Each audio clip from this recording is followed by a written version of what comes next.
The Charlotte Hornets are out here making moves. I never thought I'd say that the Charlotte Hornets are an interesting team to watch, but they really are. I'm going to be talking about the Charlotte Hornets and their outlook over especially next year, but then also the future in today's video. So if you would appreciate and like something like that, make sure you like the video and you subscribe to the channel. So obviously, like I just said, we're going to be talking about the Charlotte Hornets. I'm going to give you a quick rundown of what their projected lineups look like, and then their transactions and what I think they're going to be doing in the future. So they brought in Gordon Hayward on a 4-year, $121 million deal. Absolutely huge contract, especially for a guy like Gordon Hayward coming off a 17.5 point per game year with the Boston Celtics. Yeah, he didn't really have much of a role, but he's been hurt. We know that he's had some injury problems, especially with the broken leg, ankle, whatever you want to say, 2 years ago. So definitely a huge risk there. Could be a huge reward. He was an all-star in Utah. And then they drafted LaMelo Ball with the 3rd overall pick in this draft, which I'm a huge LaMelo Ball fan. I think he's going to be a great facilitator at the NBA level. Has a lot of defensive potential at 6'7" at the point guard position, and he will be able to figure out his jump shot. I think in his first 3 years he'll be able to figure that out. So I overall think he's going to be a great point guard if he puts in the work. So definitely some interesting transactions for them. They brought back some players like Biyombo and stuff like that, but nothing too significant. They did let go of Nicholas Batum, so that's definitely good to see if you are a Charlotte fan. So their projected starting lineup looks a little bit something like this. And again, this is just my projection because they do have an abundance of guards. So we'll have to see what they do if they want to keep LaMelo off the bench, if they want to bench Graham, Rozier, whatever it is. But this is my projection. LaMelo Ball at the 1, Devontae Graham at the 2, Gordon Hayward at the 3, PJ Washington at the 4, and Cody Zeller at the 5. And then when we're just talking about their starting 5, I'll get to the bench in a second. Their starting 5 maybe isn't one that could compete for a playoffs. Like, they'll be a 9-10 seed.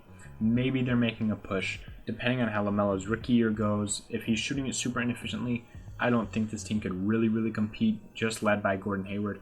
But this is a young starting 5 with a load of potential, a lot of scoring options here, and great passing with LaMelo and Devontae Graham.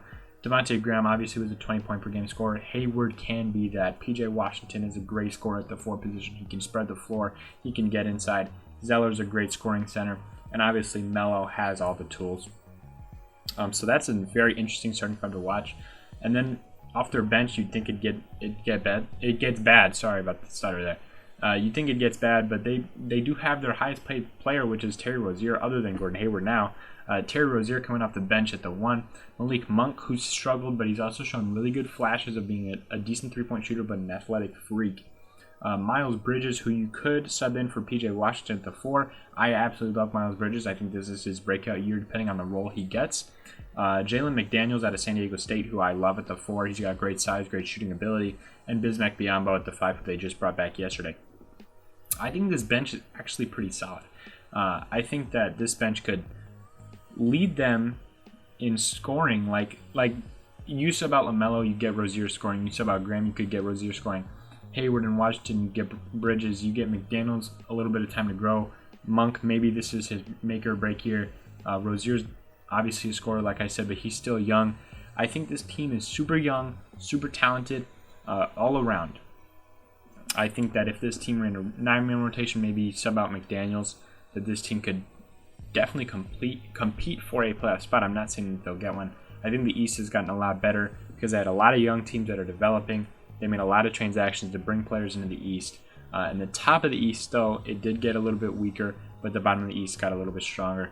I think this is definitely a team to watch, guys. I think that maybe this team will finish with something like 40 wins, 35 wins, but I think this team will be exciting with LaMelo and Gordon Hayward.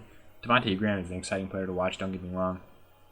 And I absolutely cannot wait to see how this team develops. I think in 3 years, if they kept this core together with, say, Melo, Graham, Washington, and Bridges, if you kept that core together, I think this will be a playoff team eventually. I really do think that, and I think that goes for the Bulls. Teams like that, the Hawks, I feel like are going to be a playoff team this year. I think this is definitely a fun conference now, and this is a fun team to watch. I'll definitely be tuning into the Hornets game, so which I never thought I'd say that.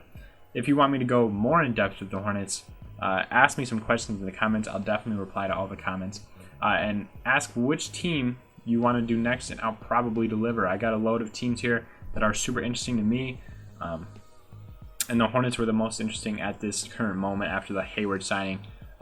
So definitely leave your questions and your comments below, and I will see you guys in the next video. We are so close to 100 subscribers, guys. We are 4 subscribers away at this current moment. I would really appreciate it if you were the 97th, 98th, 99th, or even 100 subscriber. So make sure to hit the subscribe button, and I'll see you guys in the next one. Peace.